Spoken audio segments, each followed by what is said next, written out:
Here we are, 5 weeks into parenthood. We're out for a walk. We've been doing a lot of walks. We've been doing a lot of walks. You can't be cooped up in the house with a newborn. There are gotta get out. There are a lot of reasons why we go for walks. I would say it helps our relational health. Mm-hmm. It helps our physical health. Yep. And it also helps our emotional health. And it also helps our baby's sleep health. Yeah. Because he sleeps every time we go on a walk. And today on this walk, we wanted to talk about what it means to be an emotionally healthy adult.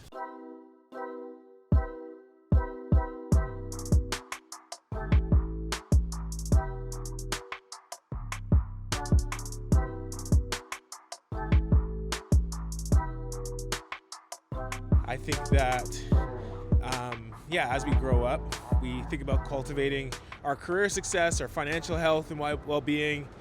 I think sometimes people will think about how am I growing intellectually?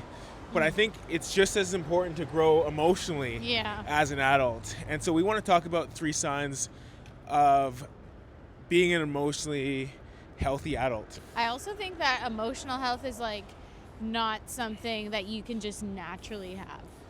It's something you need to work at. Yeah, you cultivate. It's something that doesn't happen to you, but you have to be intentional about.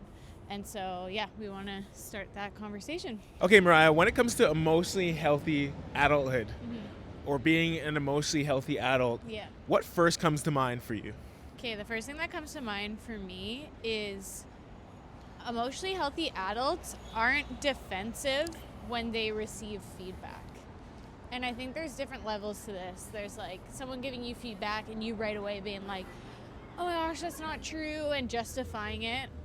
And then the next level, I would say, is someone giving you feedback and you don't verbally defend it, but in your mind, you are like, oh, that's not true. Yeah. But you keep it quiet.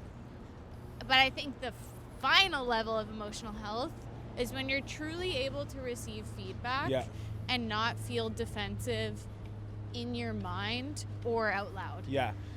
But you can you don't have to take all feedback. Not all feedback is true, but I think it's good to receive it and see what it can mean for your life. If there is a change to be made or not. Yeah. And I've heard you talk before about making sense of who is giving feedback.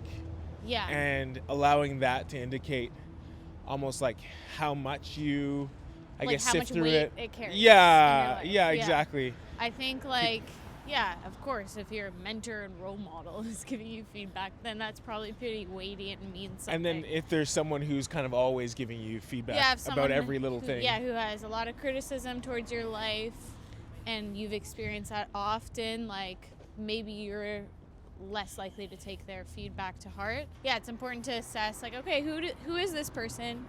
What do they mean to me? And what does what they're saying mean for my life? Yeah. I remember being in my late teens. Yeah. And being so almost shaken up. Yeah.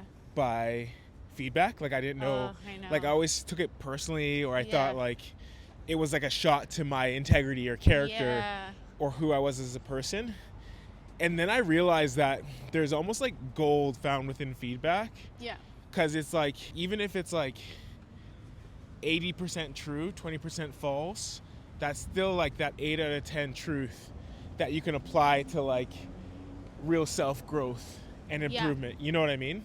Totally. Okay, what would you say? I think one thing that comes to mind when I think of being an emotionally healthy adult is something I like to call two-sided decision making. Yeah. So I'm not saying being indifferent or being indecisive. Yeah. But two-sided decision making speaks to this idea of hearing from one side but also hearing from the other side. I think sometimes being in this polarizing kind of echo chamber culture that we're in, where it's almost when I think of an echo chamber, I think of being in a cylinder, a massive life-size cylinder, and only hearing my voice. And I think that sometimes social media, cancel culture, being creatures that are tribal, we often find ourselves situated with people who agree with us and echo the ideas that we believe. And so I think the best thing you can do as an emotionally healthy adult is put people in your life and grow closer to people who don't always agree with you. Yeah. When you have to make big life decisions, hear from one side, but also hear from another. And I think that when we're widely informed, when we hear from both sides or two sides, we often find ourselves more healthy, more, I guess, mature in how we reason, and also, yeah, just better grounded when we're making decisions about life. I find that when we step out of our echo chamber, when we listen carefully to people who agree with us and people who don't agree with us, I find we're better positioned to make more mature decisions. Over the last decade, I've been able to see friends make pretty significant decisions, some good, some bad. And a common theme I see in the bad is that people didn't actually hear from the other side. They listened to the people who are closest to them. They allowed themselves just to lock themselves in a room, come up with a decision and make the call. And they didn't allow any inputs from people outside, much less people who disagree with them. So I really do believe that like being an emotionally healthy adult is almost like opening up your circle to include people who agree with you, but also people who disagree with you. This last one is one that we are both pretty passionate about. It's one that I think lots of people express really differently. And we kind of mentioned it at the beginning of this video. It's decompressing. So how we mentioned it at the beginning of this video is one of the ways we decompress is we go on walks together or alone. And decompressing can look different for a lot of people. And I think there's healthy ways to decompress. And there's also unhealthy ways to decompress. Like a classic one is scrolling on your phone. It's like you feel like you're resting, but you're not actually at the end of the day. So I do think that like the healthiest, most emotionally healthy adults I know are the people who have found healthy ways to decompress. Whether it be through going for runs, whether it be through like pottery classes, whether it be through different like DIY, do it yourself. DIY. Do it yourself. Daniel's classic for that. Whether it be through DIY, it's DIY, right? Yeah. What did I say? You said DIY. Do yourself it. Anyways, whether it be through projects where you do it yourself. You guys get what we mean. Find healthy ways to decompress. I think that like it's not a secret that we're all exposed to people who decompress in unhealthy ways. I think that, okay guys, we gotta run. 1 second. 1 second on the clock. Guys, filming in the street is cute in concept, but there are some real challenges. And people look at you like you're crazy. We are overcoming all these challenges. All the obstacles, including having a little one in there. Anyways, I think that in one way or another, all of us are affected by people who have negative ways to decompress. So whether it be the uncle that is addicted to alcohol or the parent that is addicted to gambling, whatever it is, we are people who are impacted by other individuals' unhealthy coping mechanisms. And I think that, I think it's our job as adults to grow healthy ones. It's so, it's like, it's more effort to do the healthy ways of decompressing. Like, it's more effort to sit down and... We're like in a garden, guys. we're in a garden. We're trying to figure it out. We're figuring it out as we... Hey, here, let me get on the other side of you. I don't want to... You were saying something really good. I just don't... we do need a ramp. We need accessibility. Guys, our mind, our worlds have been open to the challenges of having accessibility needs.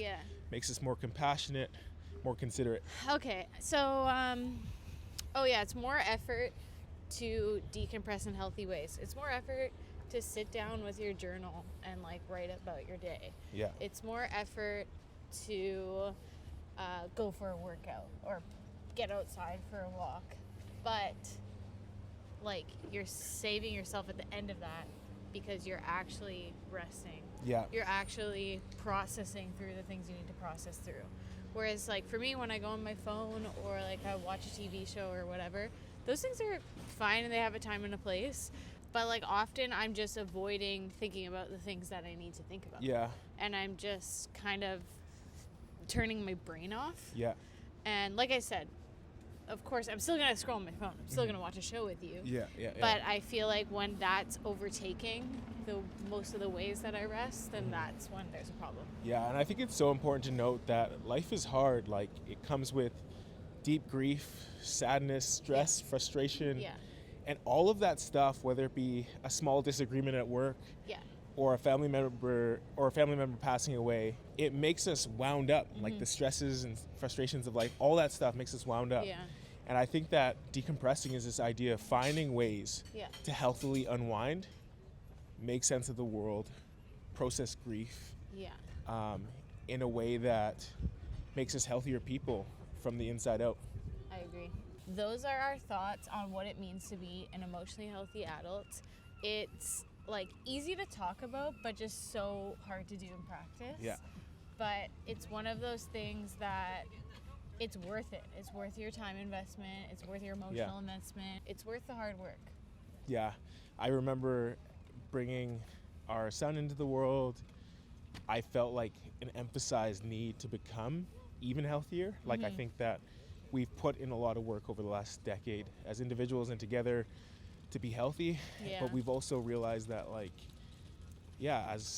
as kids, as adults that were emerging, we were impacted positively by people who are emotionally healthy, but also negatively by people who weren't. Yeah. And so we want to do our best at being healthy so that our kids would be impacted positively by our health. So I totally agree. Okay, that is it for this video. If you haven't already, make sure to like and subscribe. And if you found this video